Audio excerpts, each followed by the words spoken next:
Raw Fine Arts, creatividad, arte, comunidad. María José Cuevas, bienvenida a Raw Fine Arts. Platícanos qué haces. ¿Qué hago? ¿Qué hago? Pues hago lo que más amo en la vida, que es contar historias de la vida real, ¿no? O sea, documentales. Siempre he tenido una pasión por narrar.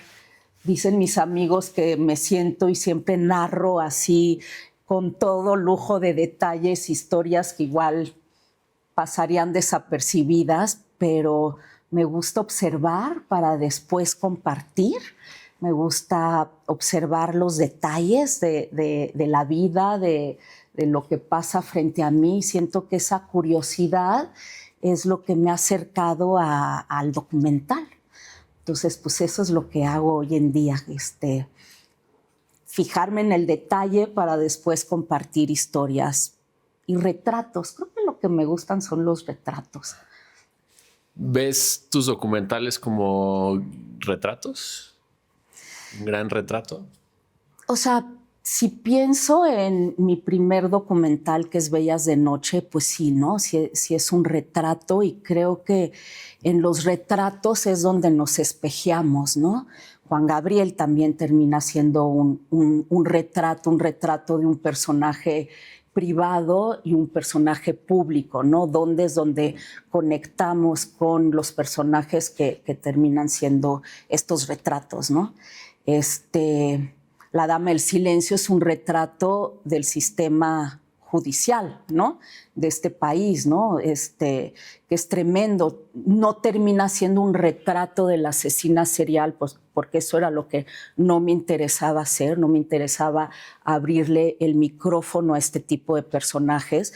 Termina dándole la vuelta y retratar y espejearnos, ¿no? En el sistema judicial, que es brutal, y de ahí darle la vuelta al dolor de las víctimas, ¿no? O sea, creo que siempre los retratos terminas encontrando otras capas que te confrontan.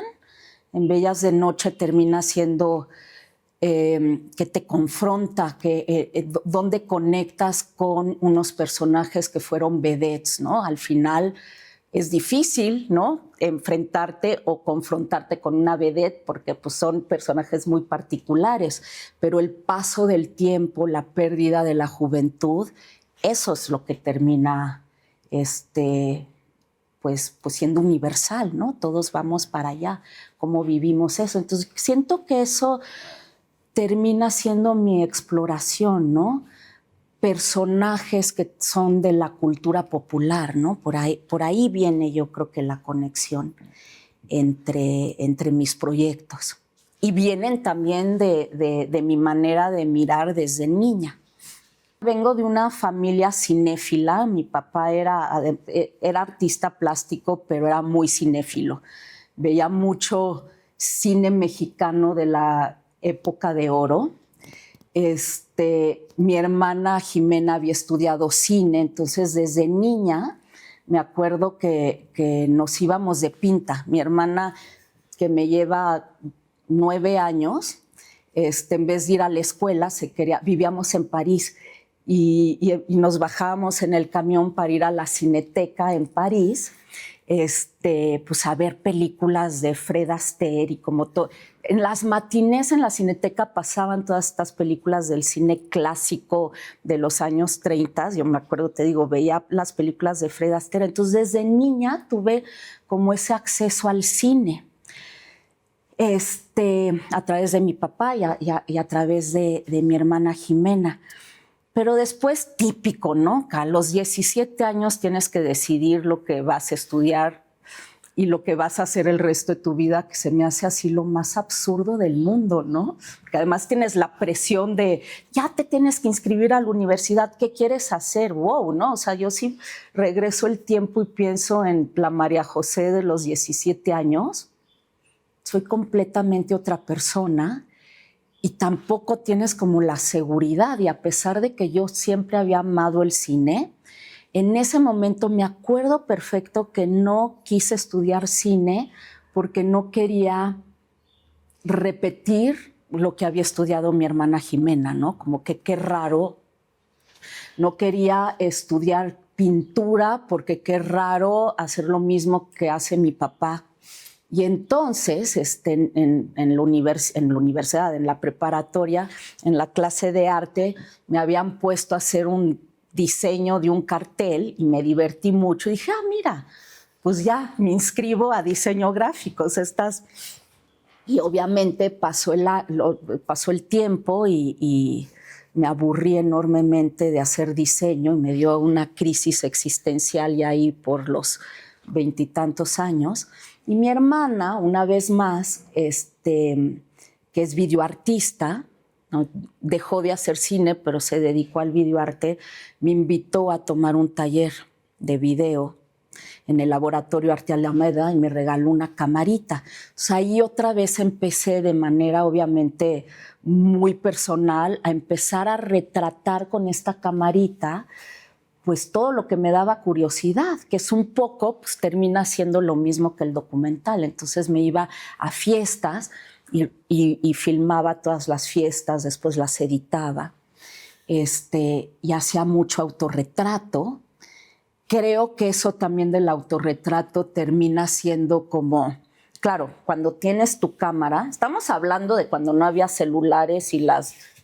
Autorretrato, no selfies. Exacto, autorretrato del poder que era tener una cámara en tu bolsa y contar historias, ¿no? Sin tenerlas que compartir en una red social o sin tener esta cosa impulsiva de estar grabando absolutamente todo. Realmente era el poder de tener una cámara para registrar lo que me daba curiosidad. Y entonces los autorretratos, claro, cuando tienes una cámara, pues empiezas o por lo menos es lo que me pasó a mí, empiezas por retratarte a ti misma y ser tú el personaje para contar algo, ¿no? Pero creo que eso, y después la incomodidad, claro, de poner el cassette, el mini DV, que era en ese entonces, poner el mini DV, editarte, verte en la pantalla, incomodarte, ¿no? O sea, creo que todo ese proceso al final me sirvió para en algún momento atreverme a voltear esa cámara que estaba en mí a alguien más, ¿no? A tu sujeto, que no es un actor, que es un personaje de la vida real. Porque tampoco es fácil eso, ¿no? Tampoco es fácil ponerle una cámara a una persona que quizás no está acostumbrado a tener una cámara. Eso es el documental, muy diferente a ponerle una cámara a un actor. Pero creo que sin saberlo, este proceso fue el que me ayudó a de pronto atreverme a eso, ¿no? A voltearle la cámara a alguien más. Y pues lo del documental fue una casualidad ya de esta curiosidad de contar historias con mi camarita de video. Regresando el tiempo, en ese entonces mi novio Manuel Alcalá estaba haciendo la investigación del robo del Museo de Antropología, que después salió la película que dirigió Alonso Ruiz Palacios, pero apenas estaba como en el proceso de investigación. Y de pronto me pasa un periódico cuando habían detenido a los personajes que robaron, o sea, el Museo de Antropología, o sea, que me hace eco a lo que acaba de pasar en el Louvre, ¿no? O sea, el robo más absurdo en la historia, ¿no? Porque además, imagínate, ¿quién robó 149 piezas del Museo de Antropología? Pues resulta que 2 jóvenes de satélite, estudiantes de veterinaria, y en la foto del periódico de los detenidos y una vedette, la princesa Yamal. O sea, ¿quieren algo más absurdo? O sea, pues así, México, ¿no? Entonces, claro, así yo veo este periódico y en automático, en Zoom, ¿no? Así, toc, toc, toc. Me quedo clavada en la princesa Yamal y yo digo, todo bien, pero ¿qué hace una vedette ¿no? Involucrada en este robo. Y ahí, como todo en la vida, ¿no? Te conectas a por qué me llamó la atención la princesa Yamal. Y la atención me llama porque yo, siendo muy niña, mi papá pues era como un adorador de todo lo que era cultura popular y los cabarets y la vida nocturna. Entonces, yo de niña me llevaban mucho al Teatro Blanquita. Tenía yo 10 años, no sé si mis papás no tenían con quién dejarme o qué. Me llevaban al Teatro Blanquita a ver a Lin May y a Sasha Montenegro, o a las rumberas, Ninón Sevilla y todas ellas. Y entonces, bueno, pues eran personajes que yo recordaba de mi infancia. Digo, porque si tienes 10 años y pasas al camerino a saludar a Lin May, créanme que eso no lo olvidas jamás. Entonces, por eso me atrae la princesa Yamal y me voy a conocer, o sea, me voy a buscarla para todo esto, para que nos cuente la historia del Museo de Antropología. O sea, ahí todavía era curiosidad personal. Curiosidad, y como equipo con Manuel en la investigación para el guión. Okay. Hasta que encontramos a la princesa Yamal y conecto con la princesa Yamal y le empiezo yo a grabar con esta misma camarita. Y ahí empiezo, y Yamal me hacía bailes, y se vestía de vedette. Y ahí es donde empieza Bellas de Noche, y ahí es donde empieza mi curiosidad de decir, creo que estoy lista de hacer no un autorretrato, sino un retrato de estas mujeres pues, que están conectadas directamente a mi infancia, ¿no? Por muy raro que suene, pero pues sí. Y así empiezo Bellas de Noche, pero Bellas de Noche fue un trabajo que inició muy casero, ¿no? Muy de yo, mi camarita con ellas, de pasar tiempo, de lo más importante que tienes que lograr como documentalista, que es generar este vínculo de confianza. Además es un vínculo de confianza que tiene que ser mutuo, no solo tu personaje te tiene que tener confianza a ti, sino que tú le tienes que tener confianza a tu personaje y que sea un personaje honesto, ¿no? Y eso se empezó a generar poquito a poco, hasta que me di cuenta que el proyecto no era una cosa de esta intimidad casera, sino que ya necesitaba dinero porque Rosy Mendoza salía en la cocina a bailarme el mambo número 8. Entonces yo decía, ¿cuánto me cuesta meter el mambo número 8, la Sonora Santanera? Me di cuenta que de pronto estaba yo haciendo un musical, porque ellas, o sea, así como los musicales que eran así de raros, de que de pronto pasabas de una escena actuada a un musical, así era con ellas, ¿no? O sea, de la nada se ponían a cantar. Y entonces me di cuenta que necesitaba un productor y que se terminó convirtiendo en un documental, pues que fue importante en su momento, pero icónico. Pero nace de la curiosidad y nace de la pasión. Creo que eso es lo bonito. Y así es como nace al final mi carrera como documentalista. Y en esos momentos donde tú vas, la empiezas a grabar, ¿en qué momento dices, esto es un documental? Eso, que me encantaría pasarles la escena, porque es hermosa y no sale en Bellas de Noche. O sea, ella un día, princesa Yamal un día me llama y me dice, te tengo un regalo. Y yo, ¿cómo? Entonces me voy a Acapulco, y el regalo justamente era que me dijo, siéntate aquí, yo sola en la sala, con mi camarita esta en la bolsa, y me dice, y cuando te diga ya, tú nada más pon play en la grabadora, ¿no? Bueno, y de pronto tal cual, ya, pongo play y aparece una música árabe, ¿no? Y me aparece la princesa Yamal completamente vestida de su traje de vedette, y me hace un show, ¿no? Frente a mí. Entonces, bueno, obviamente lo grabé, ¿no? Y termina el baile y me dice, no sé por qué, o sea, llevo 40 años que no me pongo este traje, llevo 40 años que no bailo, pero te quería dar este regalo. Y bueno, el yo no sé, y ese regalo pues, es el regalo de mi vida. O sea, ese regalo de la princesa Yamal cambió mi vida por completo. O sea, porque ese regalo es el que yo inicié haciendo lo que yo más amo hoy en día, sin saberlo, ¿no? O sea, ni yo lo sabía, ni ella lo sabía. Llego, me regreso a México, pongo el cassette, y lo que es también súper interesante es que cuando tú estás grabando algo, claro, estás presenciando la realidad del momento, ¿no? La veracidad de ese momento.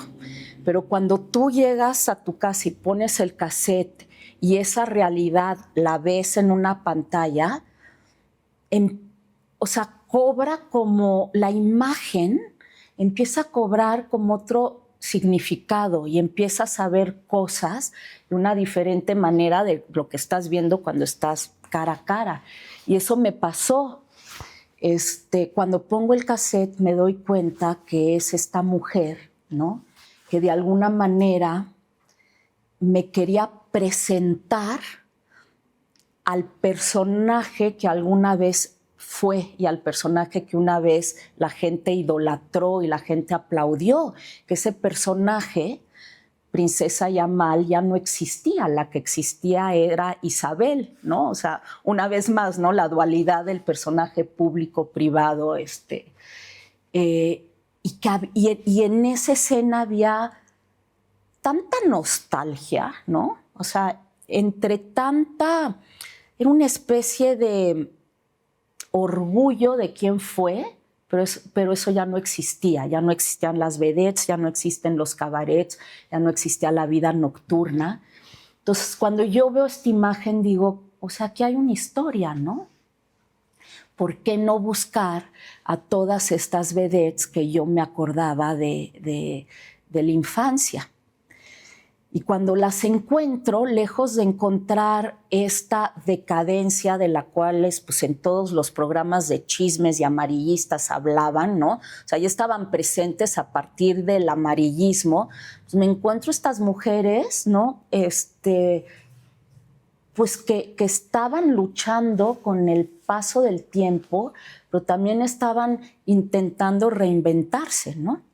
Entonces, pues así fue, o sea, fue el momento en que yo puse el cassette y que dije, híjoles, quiero retratarlas, ¿no? Y contar esta historia.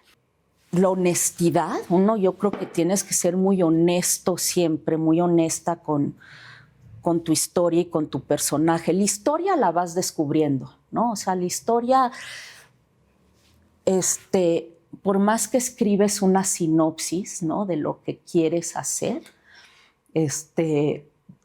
cuando terminas un documental y regresas esa sinopsis, termina siendo otra cosa, y eso me pasó a mí. Bueno, me pasa siempre con mis proyectos. Pero yo creo que obviamente tienes que tener un proceso de confianza, de honestidad, no es inmediato, y también yo siento que es como las relaciones humanas, o haces clic o no haces clic. Muy probablemente no haces clic, o sea, estás ante una persona, ¿no? que te está abriendo su historia, ¿no? Y que muchas veces además esta persona no entiende bien lo que es un documental, ¿no? Eso me pasaba también con las vedettes, o sea, para ellas un documental era quizás historias engarzadas, ¿no? Entonces, con ellas me pasó eso, ¿no? Al principio, ellas salían completamente arregladas, con la pestaña postiza, interpretando al papel de la vedette, porque iban a salir en la televisión o no sé qué se imaginaban. Pero yo me daba cuenta que detrás de todo esta vestuario y personaje que te bailaban, había algo muchísimo más interesante, lo que hablábamos al principio, ¿no? ¿Dónde me espejeo yo? Yo no me estoy espejeando en la mujer que tuvo este cuerpazo, ¿no? En los años 20 y que seducía a todo el mundo. Yo no soy esa persona, pero detrás de esa mujer, de estos personajes, me puedo encontrar yo. Y yo me acuerdo perfecto el momento que yo estaba detrás de la cámara y que Wanda Seux me dijo, es que a los 40 años, como mujer, te vuelves invisible. Y yo tenía 38, ¿no? Algo así. Dije, órale, ¿no? O sea, ahí está. O sea, ahí es donde yo quiero llegar. Para cuando ya tienes que llegar ahí, ya tuviste que haber armado este vínculo, ¿no? De confianza. Y el momento en donde ellas de pronto salieron sin una gota de maquillaje y no les importó que hubiera una cámara, hay que ser pacientes, hay que construir ese vínculo y ese vínculo solo se construye con respeto y honestidad, ¿no? O sea, creo que va por ahí. O sea, el día que yo prendí la cámara y Yamal estaba frente a mí sin maquillaje y después me tardé 10 años en hacer Bellas de Noche, pero eso ya es toda una historia. Y a los 10 años estar sentada con ellas en la sala del cine, viendo por primera vez en una pantallota Bellas de Noche y ellas viéndose como jamás en la vida hubieran aceptado verse, ¿no? Como personas reales. La primera reacción fue pegar un grito en el cielo así de ¡ah! ¡Qué horrible! Y conforme fue pasando el tiempo, ellas mismas se reconocieron que la belleza estaba ahí, pero como era por la construcción del personaje, que al final la construcción del personaje es como yo las vi, ¿no? Y como yo me enamoré de ellas, ¿no? Entonces, ahí es donde dices, pues mi mirada, mi visión de cómo yo las vi, ellas se reconciliaron, ¿no? con su realidad. Y creo que eso es pues, el mejor regalo, ¿no? Para alguien que hace documental. Al final es un autorretrato y es un viaje de sanación, ¿no? Y si sanas tú, sanan los demás. Ajá. Claro, claro. Claro, yo creo que en mis documentales no hay manera, y creo que ahí es donde encuentro la mirada de espejearme, ¿no? En todos termino espejeándome, ¿no? Y te espejeas, eso es muy interesante, te espejeas en lo que conectas o lo que te resuena, pero también en lo que rechazas, ¿no? Y eso es como humanizar tus historias, porque ahí estás tú, ¿no? O sea, es imposible que tú no estés participando activamente, sensorialmente y sentimentalmente con tu historia y con tus sujetos. Entonces también terminan siendo, o sea, desde Bellas de Noche o La Dama del Silencio o Juan Gabriel, a pesar de que obviamente el documental, el cine, ¿no? Es un trabajo en equipo, pero para mí son procesos bien íntimos y bien solitarios, que después tienes como que sacarlos al equipo y compartirlos al equipo, ¿no? Sobre todo en documentales de equipos más grandes como La Dama del Silencio o Juan Gabriel. Bellas de Noche sí éramos 3 personas. 10 años en Bellas de Noche, se acaba, se estrena, un éxito. ¿Y qué sigue? Debe haber un vacío ahí. ¿Ya traías el siguiente, lo tenías pensado? ¿Cómo se cubren esos gaps? Pues ahí sí fue un poco un shock, ¿no? Porque te digo, pues yo venía del diseño, o sea, fue un poco como la casualidad que de pronto una cosa, una pasión me llegó a hacer eso, pero de pronto es Bellas de Noche, pues tuvo en muchos festivales, tuvo mucho éxito. Entonces sí, de pronto dije, a ver, espérenme, ¿qué pasó? ¿Qué sigue? ¿no? De alguna manera me sentí una impostora, ¿no? Esta cosa de que, o sea, ¿qué pasó? Y qué miedo, que sigue, ¿no? O sea, entonces, en algún momento yo estaba tratando de hacer el documental de mi papá, pero había esta como, no de mi papá el artista, sino, pero también me daba miedo entrar ahí, ¿no? Entonces, eso era lo que estaba tratando de levantar, hasta que Laura Woldenberg, productora de Mezcla, que hace documentales con Netflix, que yo ya conocía su trabajo, me llama y me dice, me invita a ser la Dama del Silencio, de la historia de la Mataviejitas. Entonces, bueno, pues ahí dices, híjoles, sí, ¿no? O sea, sí se me antojaba de pronto meterme a este mundo, darle la vuelta, de qué manera darle la vuelta que no fuera el morbo de los asesinos seriales. Por otro lado, confiaba plenamente en el trabajo como productoras de Laura y de Ivonne, que me había gustado mucho Las Tres Muertes de Maricela Escobedo, que la dirigió Carlos Osorio. Entonces dije, bueno, órale, va.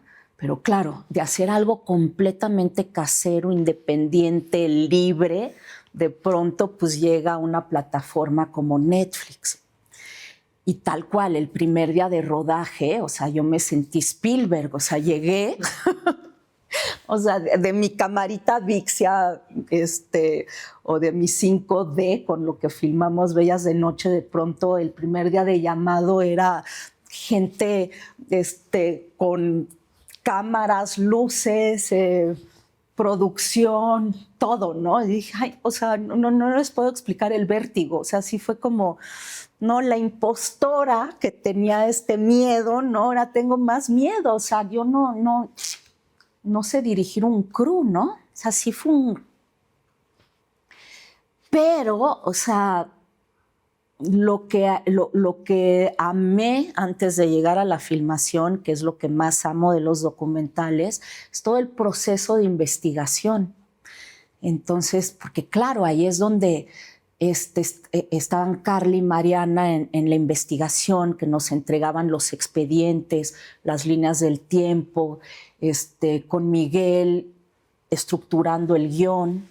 Todo ese proceso, que es un proceso pues como de detective, que es lo que más me encanta, ser detective, y es donde empiezas a empaparte de la historia y empiezas a encontrar qué es lo que quieres contar de la historia. Pero pues sí fue un proceso completamente diferente de donde venía, pero también pues increíble, ¿no? Porque de pronto sí ya tienes toda la estructura para que el mecanismo del cine, del documental, funcione, ¿no? Nos metemos en este mundo conocido como el true crime, ¿no? Que es la Mataviejitas, que te digo, ¿no? O sea, era una línea incómoda para mí de, híjoles, o sea, ¿cómo retratas un personaje o un caso tan fuerte que se convierte también en cultura popular, los asesinos seriales, cuando hay tanto dolor de lo que olvidamos de las víctimas? Entonces, bueno, eso es todo, fue todo otro reto. Y cuando estamos ya a punto de cerrar, el mismo equipo, Laura Woldenberg, productora, me llama y me dice, oye, ¿y Juan Gabriel? ¿Qué es para ti, Juan Gabriel? ¿O te latería hacer el documental de Juan Gabriel? Todavía estábamos en la post de La Dama del Silencio. Le digo, ¿qué? ¿Cómo? Pues como claro, ¿no? Entonces, o sea, lo padre es que pasamos de La Dama del Silencio directo a Juan Gabriel, el mismo equipo, ¿no? Las mismas productoras, Laura, Ivonne, Valeria Valenzuela, la editora, que también habíamos hecho, pues, pues muy buena mancuerna con La Dama del Silencio. Yo creo que también como documentalista tienes que tener dos cómplices, ¿no? Tus mayores cómplices en un documental son obviamente tus productoras y tu editora, porque yo sí trabajo, incluso Bellas de Noche la editó mi hermana Jimena. Entonces éramos muy cómplices en cuanto a mirar a este tipo de personajes de la misma manera y ahí trabajábamos muy hombro con hombro y hay editores, ¿no? que no les gusta eso, no les gusta tener al director al lado, ¿no?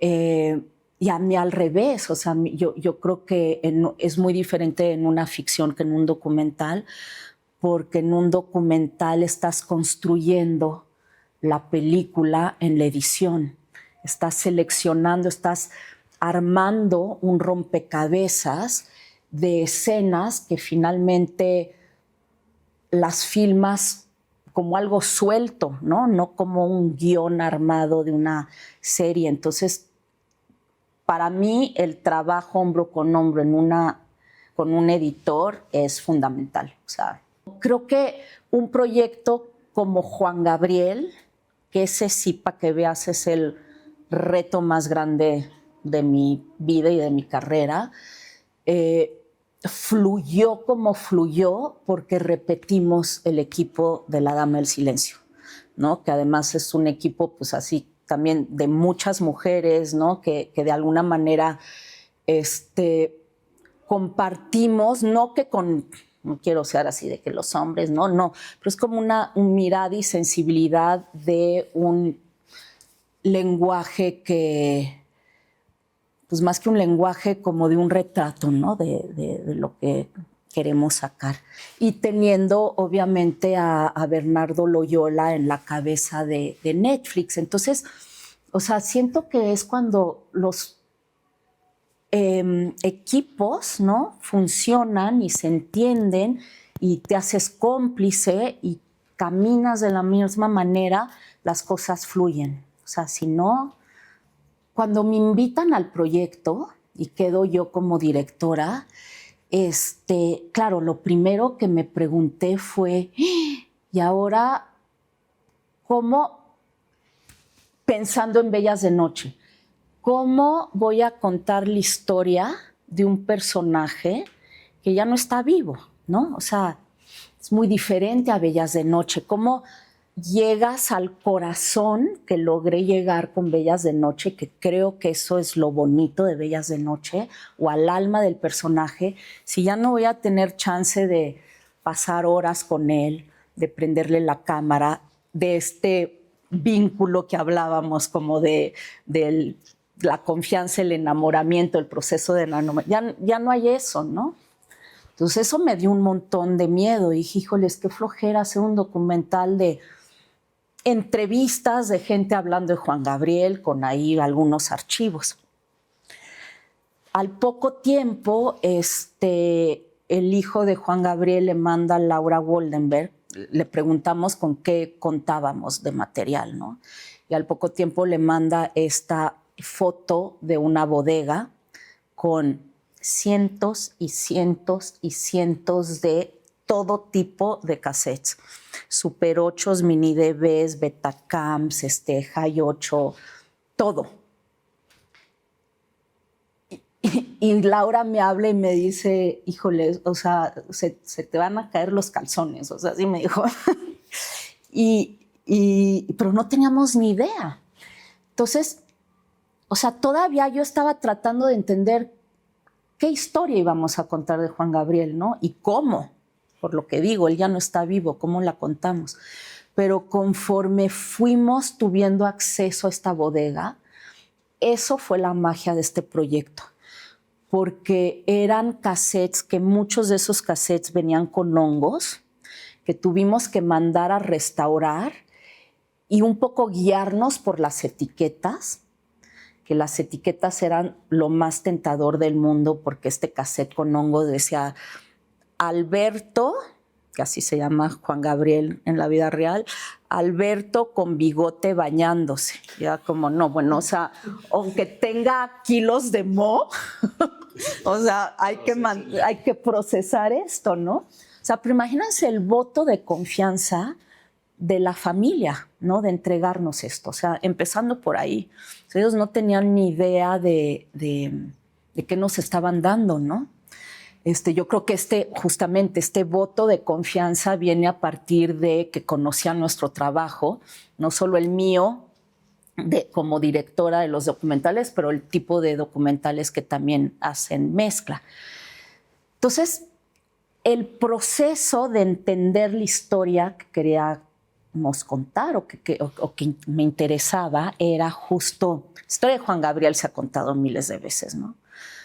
Pero nunca con este proceso, que es el que yo viví, de pronto meter un cassette y ver a Juan Gabriel con bigote bañándose, a Alberto con bigote bañándose, de pronto meter otro cassette y ver a Juan Gabriel dándolo todo en el patio.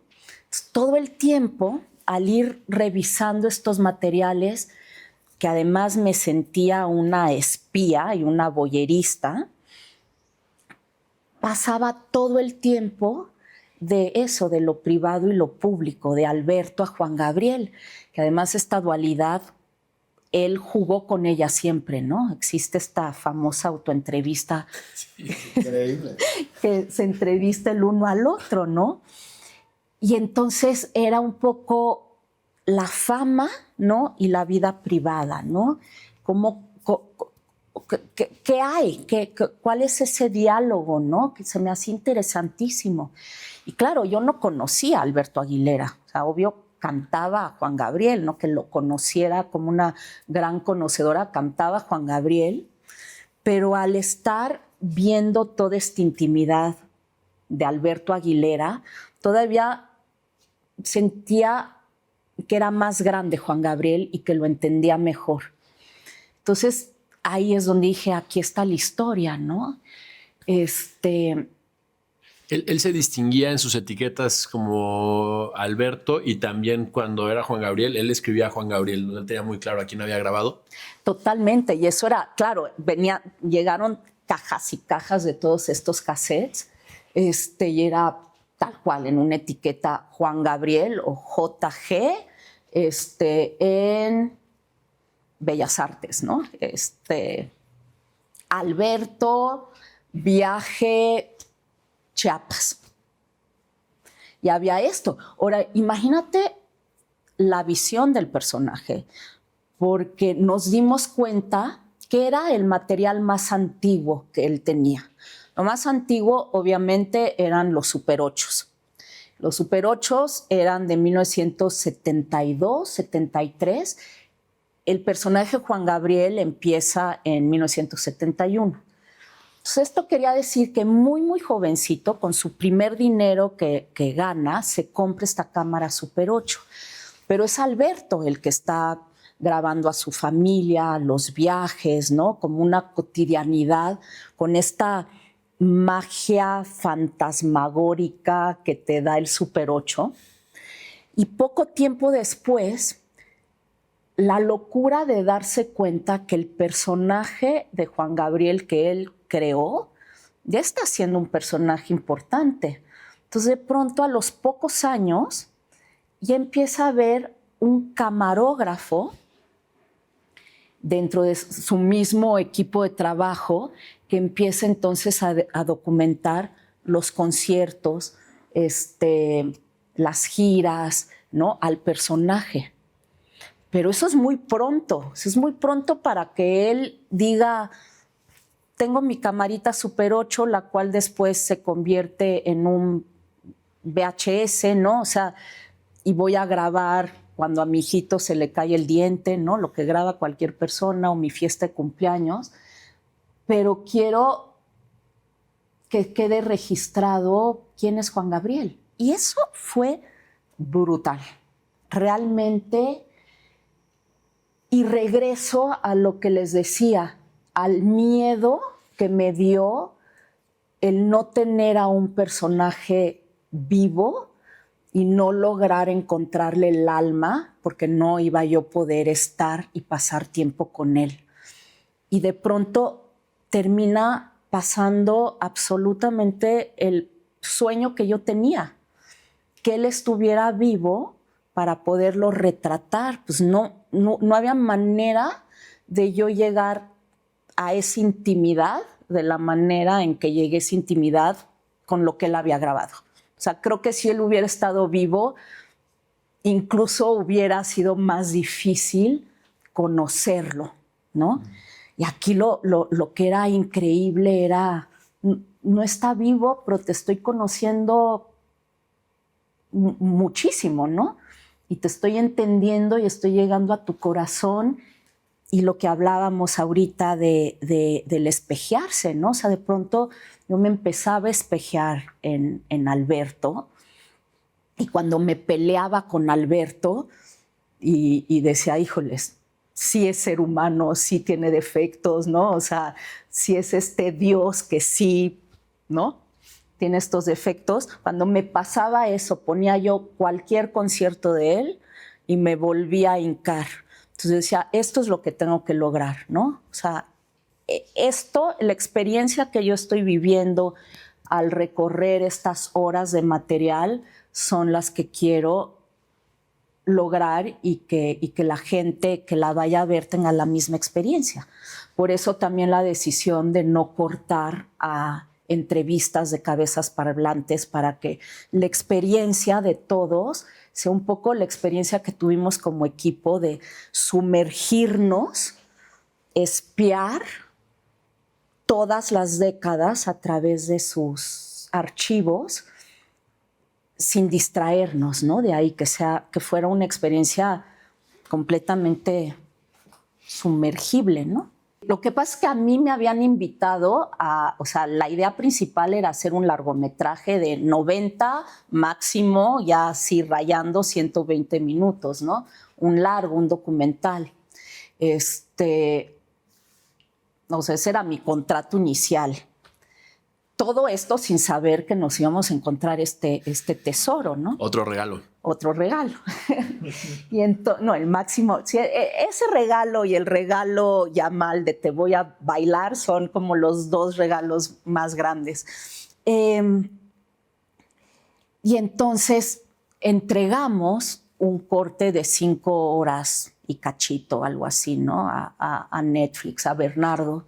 Y fue un poco, bueno, pues ahí te va el corte, ¿no? O sea, te contamos la historia del principio a fin, porque una cosa es contar la historia. Claro, había un equipo, Pablo y Joey, que hacían la investigación, me entregaron una línea de tiempo perfecta que iba del 7 de enero de 1950, cuando nació, al 28 de agosto del 2016, cuando murió, y todos los picos de su carrera. Pero claro, o sea, el alma no estaba en esta línea del tiempo, ¿no? El alma estaba en el rompecabezas del océano de material, que había que no solo contar la historia de la línea del tiempo, saber cómo ilustrarlo, saber cómo encontrar las piezas, y pues ahí te va un corte de 5 horas. Ahora, era tan fascinante ese corte de 5 horas, o sea, no había manera de no sentir pues esta sensación de no puedo creer que estamos conociendo a Juan Gabriel con esto, ¿no? Con estos archivos, y ahí es cuando se convirtió en serie. Bernardo dijo, ok, pues se convierte en serie, tenemos 4 capítulos, pero pues esas decisiones obviamente vienen de Netflix, ¿no? De cuántos capítulos.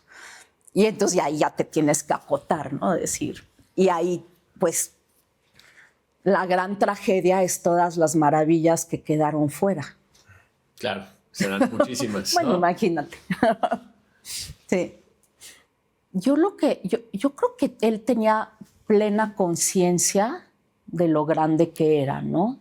Yo creo que, bueno, se ve en el documental, era un controlador, ¿no? O sea, se ponía en el escenario y sabía perfectamente quién desafinaba, pero si se fijan, también estaba completamente consciente de las cámaras, ¿no? Que lo estaban filmando y dirige las cámaras. Entonces, si está cantando con una fan que está cantando con él, dirige que la cámara, ¿no? O sea,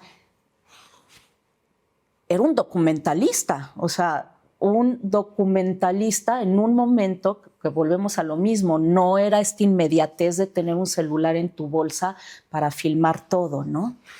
Entonces tenía esta conciencia, Juan Gabriel, y Alberto, con su misma camarita privada, de pronto se ponía a jugar con sus amigos, a hacer telenovelas. Pésimas, pero las hacía, ¿no? De pronto los veías actuando así de, María Esther, pásame eso, ¿no? O sea, como todo o sea, tenía este juego narrativo nato, así como su, ¿no? Maravilla y su talento musical. Y también otra pregunta, ¿por qué lo guardó? ¿No? O sea, ahí están esos cassettes con hongos, ¿no? Cosas desde los años 70. Murió hace 9 años y seguía esa bodega ahí cerrada. ¿Por qué lo guardó? También en ese entonces era, que mucho sí tenía de eso, en ese entonces era mucho de, ay, voy a grabar algo en la televisión, y agarrabas el primer VHS y aunque hubiera la boda de los 15 años de la prima, metías y grababas siempre en domingo y se convertía en un collage de cachitos de... Todo esto lo guardó. Entonces a mí sí me hace sentido, y cuando me cayó el 20 de eso, que guardó todo para que se contara su historia con ese material. Cuando me cayó el 20 de que nosotros estábamos... Que te había elegido. Pues quiero imaginar. Pero era un controlador. Yo creo que sí tuvo la conciencia de tener estos materiales y de dejarlos y de conservarlos y de...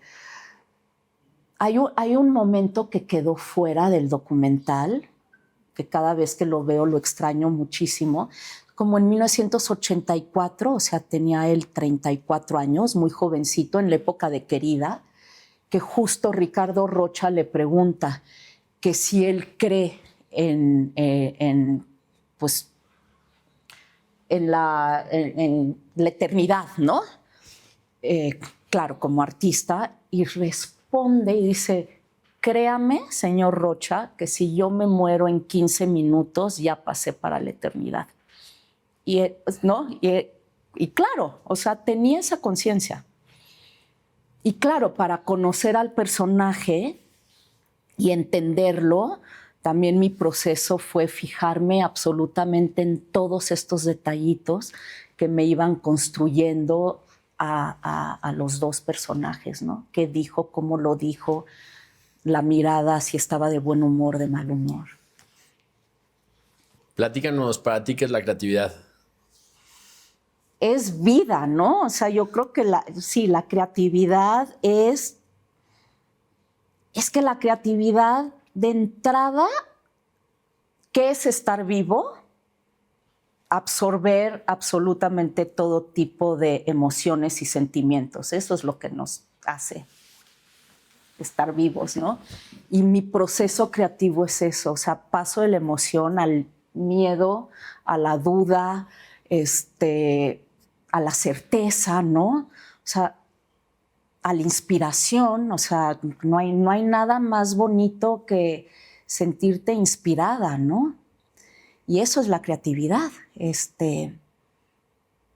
¿Cómo se siente perdón? El miedo, ¿no? El miedo da terror, porque además estás creando, estás siendo creativa, estás inspirándote, pero también hay una parte brutal que te surgen todas las dudas del mundo. Siempre hay ese momento de, ¿estaré haciendo las cosas bien? No, o sea, estoy haciendo una porquería, ¿no? O sea, claro que te viene eso. O cómo lleno estos huecos, obviamente todo el tiempo hay una confrontación, pero cuando de pronto toda esa confrontación cae la pieza o encuentras la pieza del rompecabezas o ves que está funcionando, pues sientes esta cosa viva, ¿no? Oye, ¿y dónde encuentras inspiración? Hay en todo. Pero creo que la inspiración personal es eso, es como la vida cotidiana, ¿no?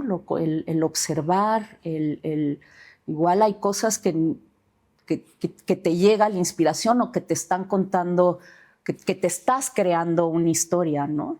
A mí me gusta mucho irme con mi perrita a caminar y sentarme y ver qué platica la gente y observarlos, ¿no? O sea, siempre he sido muy curiosa. Yo creo que hay que ser curioso en todo.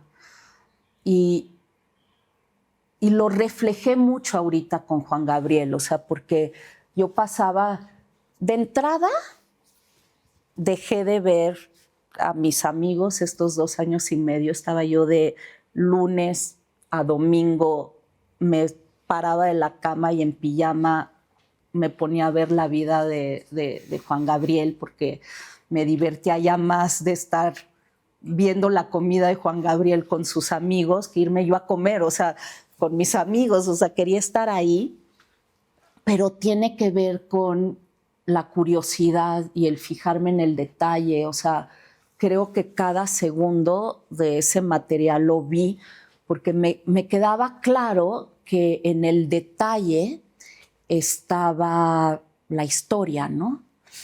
Y aprendí también, que creo que eso es también parte de cómo observas las cosas. Aprendí a ver este material, uno, como si fuera el rodaje, ¿no? O sea, como si, claro, como no hubo rodaje, el rodaje era el material mismo. Entonces tenía yo que ver como si yo hubiera ido a ese rodaje con el equipo, nosotros habíamos decidido grabar esto, para qué lo habíamos grabado, qué parte de la historia nos iba a contar, pero también lo más importante era darle otro significado al material, porque muchas veces el material te podía ilustrar algo que no era lo obvio.